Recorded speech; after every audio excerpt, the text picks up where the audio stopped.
தினம் தினமும். இதுவும் பதிவு தான் சார், வாழ்நாள் மறக்க முடியாத பதிவு தான் சார்.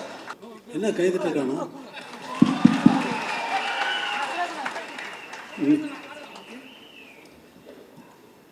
நீ கூப்பிட்டு வந்த ஆட்கள்லாம் தட்டுறோம், சரியா வேலை செய்யல பத்தியா?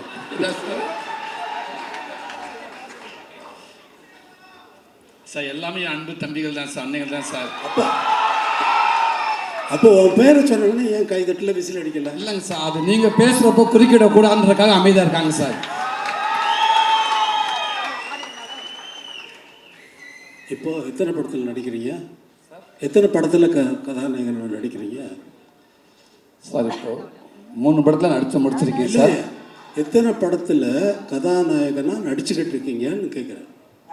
கதை நாயகனை அடுத்து 2 படத்தில் நடிக்க போகிறீங்க சார். 2 படத்தில் நடிக்க போகிறேன். கதாநாயகனை உன்னை ஆக்குனதே வெற்றிமாறன் தான். காமெடி தானே நடிச்சீங்க. இப்போ நீ கதாநாயகனை நடிக்கிறது காமெடியா கதாநாயகனா?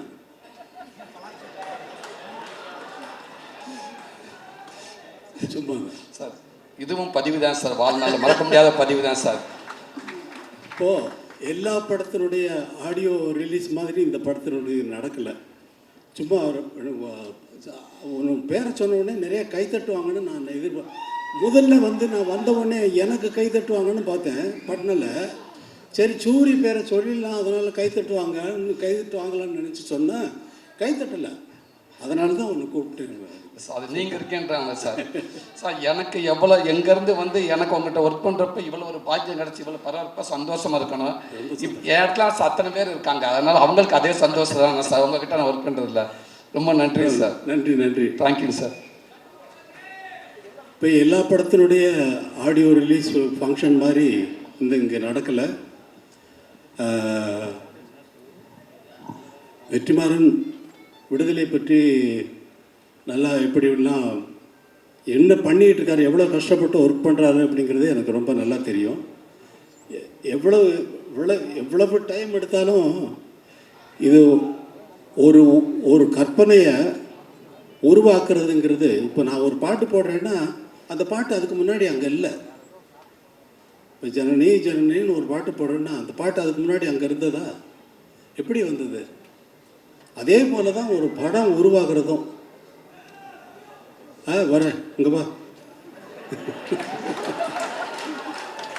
சார். இதுக்கு எனக்கு எந்த சம்மந்தம் இல்லை சார். நீங்கள் ஆள் கூப்பிட்டு வரலையா? பாருங்க சார், பேசும்போது சொல்லிட்டாங்க சார், பாலில் தொந்தரவுக்கு மன்னிக்கவும் சார். என் மேலே கோவப்படாதீங்க சார். இல்லை நீங்கள் 2 பேரும் உங்கள் 2 பேர் பேரை சொன்னாலே ஆடியன்ஸ் அவ்வளோ தூரம் ஆடியன்ஸை நீங்கள் அவ்வளோ தூரம் கவர்ந்து வச்சுருக்கீங்களா இல்லை நிஜமாக கூட்டு வந்தீங்களான்னு தெரியல. ஆனால் நீங்கள் தான் சொன்னீங்க எனக்கு. ஆமாம் சார். நீங்கள் தான் சூரி ஆள் கூப்பிட்டு வந்துருக்காங்க சொல்லி. ஆமாம் சார். அவர் தான் எனக்கு சொன்னார். இங்கே இது விடுதலை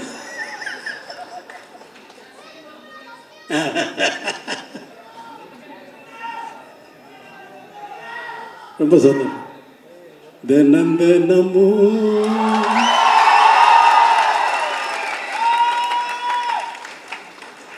ஏன் நினப்பு வளைக்கிறதே என்ன துளைக்கிறது. ஏடா இந்த உலகத்தில் பிறந்தோம்னு தினம் தினமும் ஏன் நினப்பு என்னையே வளைக்குதே என்னையே துளைக்குதேன்னு நான் பாடுறேன். அவ்வளோதான். அதை தினம் தினமும் ஓ நினப்புன்னு கதாநாயகிக்கு போட்டாச்சு. அதை பாடுறதுக்கு சஞ்சய் சுப்பிரமணியம் அவர்களை வச்சு நான் பாட்டை எடுத்துனதுக்கப்புறமா வெற்றிமாறன் இல்லை சார் உங்கள் வாய்ஸ் வேணும்னாரு. அப்புறம் அவருக்குன்னு ஒரு பாட்டு மனசில் ஒரு மாதிரியாக இருக்குது அப்படின்னு சொல்லி பாட்டேன்.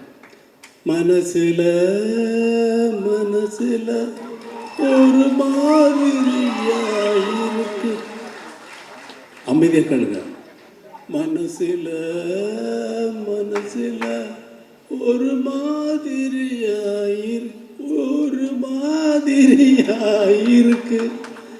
அப்படின்னு அவரை பாட வைக்கிறதுக்கு அவர் சொல்லி அவர் எவ்வளோ பெரிய ஆள் தெரியுமா? அவர் கர்நாடக மியூசிக்கில் ரொம்ப அத்தனை பெரிய வித்வான்கள்கிட்டையும் இருந்து அவங்க மாதிரியே பாடக்கூடியவர். அவங்ககிட்ட இருந்து என்னென்ன கற்றுக்கிட்டாருங்கிறத அவர் சொன்னார்னா நான் வந்து அவர் நாள் முழுக்க கேட்டுகிட்டே இருக்கலாம். அப்படிப்பட்ட ஒரு சங்கீத வித்வான் அவர்.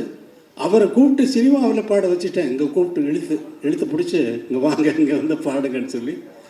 அவர் ரொம்ப நன்றி சஞ்சய் சுப்பிரமணியன். அதே மாதிரியா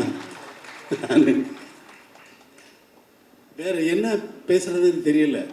இந்த விடுதலையை வந்து உங்களை மாதிரியே நான் ரொம்ப ஆவலோடு எதிர்பார்த்துக்கிட்டு இருக்கேன். ஏன்னா நான் தான் முதல்ல பார்ப்பேன். எனக்கு அப்புறம் தான் நீங்கள்லாம் பார்க்க முடியும். நான் தானே முதல் ரசிகன், எனக்கு தானே முதல்ல போட்டு காட்டுறீங்க. இப்போ நீங்களே பார்க்குறதுக்காக படம் எடுக்கிறீங்க இல்லை, எல்லாரும் பார்க்குறதுக்கு தான் படம் எடுத்துருக்காரு. இந்த படத்தை ரொம்ப ஆவலோடு எதிர்பார்த்துருக்கேன். எல்லாரும் எதிர்பார்க்கறது வந்து ஃபஸ்ட்டு பார்ட்டை நினச்சிக்கிட்டு செகண்ட் பார்ட்டில் இப்படி தான் வரும்னு எதிர்பார்க்காதீங்க. அவர் வேறு ரூட்டில் ட்ராவல் பண்ணுறாரு. அது நான் ஒரு மாதிரி இமேஜின் பண்ணிவிட்டு நான் என்னென்னமோ பேத்திக்கிட்டு இருந்தேன் அவரோட ரொம்ப. இப்போ ஆனால் அதெல்லாம் மீறி வந்து ஒரு நல்ல ஒரு வெற்றி படமாக வந்து இதை வந்து ஆக்கணும். இந்த படம் வந்து நல்ல வெற்றி அடையணும். ஏன்னா அவ்வளவு உழைப்பு இருக்குது. இவ்வளவு பேர் நல்லா உழைச்சிருக்காங்க. ராஜீவ் மேனன் சாரை பார்த்தா அவர் யாருன்னு கேட்டேன். நான் எனக்கு தெரியாது, நான் பார்த்ததில்லை. கேரட் யார் அவர் சார்? ராஜீவ் மேனன் சார். யார் இந்த கேமரா பண்ணுவார்? அவர் ஆமாம் அவர் தான். என்ன சார்? அதே மாதிரி சேத்தன் இந்த ரொம்ப அவர் செகண்ட் பார்ட்டில் இவர் நான் எதை பார்த்து ரொம்ப பாராட்டணுனோ அதெல்லாம் வெற்றிமாறன் கட் பண்ணிட்டார்.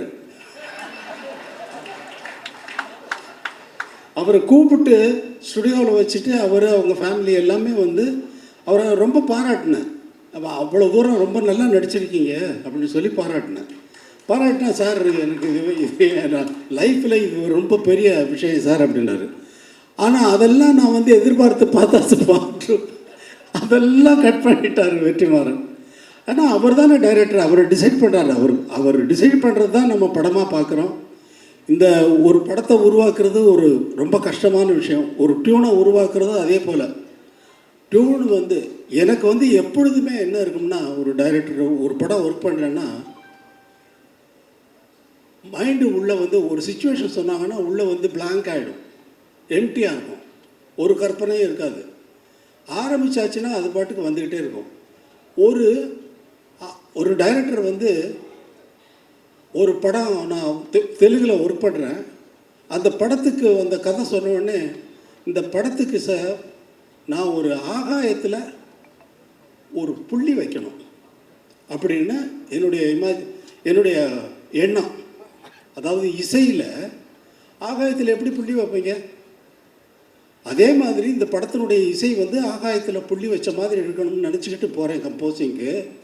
அவர் அவங்க எல்லாம் பாட்டெல்லாம் எழுதிட்டு வந்துட்டாங்க ஃபுல்லாக கம்ப்ளீட்டாக. அப்படியே தூக்கி வச்சுட்டு அவங்க அவங்க எழுதிக்கிட்டு வந்த பாட்டெல்லாம் வரிசையாக டியூன் பண்ண ஆரம்பித்தேன். அந்த மாதிரி ஒரு படம் பண்ணேன். இது என்னுடைய எக்ஸ்பீரியன்ஸு. என்னுடைய எதிர்பார்ப்புக்கு தகுந்த மாதிரி படங்கள் அமையிறது வேறு. ஆனால் அவங்களுடைய எதிர்பார்ப்புக்கு நான் கொடுக்குறது வேறு. எனக்கு அது ஒரு வேலையே இல்லை. இவங்களுடைய எதிர்பார்ப்புக்கு என்ன ஆகாயத்தில் புள்ளி வச்சுருக்க சாருக்கு நான் சொல்ல முடியும் வெற்றிமாறன். அவர் சொல்கிறதெல்லாம் கேட்டுட்டு அப்படியே வாட்சேன்னா அது பாட்டுக்கு அவர் ஃபுல்லாக ரெக்கார்ட் பண்ணுறாரு. ஃபுல்லாக வந்து நான் திடீர்னு பார்த்துட்டு எங்கேயோ திரும்பிட்டு பாடிட்டு பார்த்தா இவர் இப்படி இந்த பக்கம் இப்படி பிடிச்சி என்ன வெற்றிமாறன் ரெக்கார்ட் பண்ணிக்கிட்டு இருக்கீங்களா? அந்த ஃபுட்டேஜ் எல்லாம் எனக்கு கொடுங்க. அவர் வேற எங்கேயாவது போட்டாருன்னா அது ஒரு நல்ல ப்ரைஸ் கிடைக்கும்.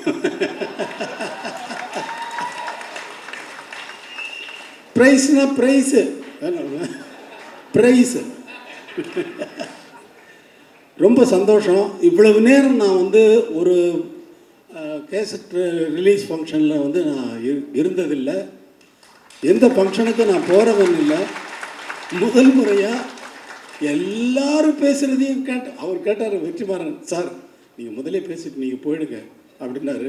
இல்லை நான் இருக்கேன் அப்படின்னு சொன்னேன். அதே மாதிரி எல்லாரும் பேசுகிறதையும் கேட்கறதுக்கு எனக்கு ஒரு சந்தர்ப்பம் இது வந்து இறைவன் ஏற்படுத்தி கொடுத்துருக்கான். தம்பி வாழ்க. உன்னை பற்றி அவர் சொன்னார், சொல்லிகிட்டு இருந்தார் விஜய் சேதுபதி. ரொம்ப அப்பாவை கேட்டேன்னு சொல்லு. ரொம்ப நன்றி. எல்லோருக்கும் வணக்கம்.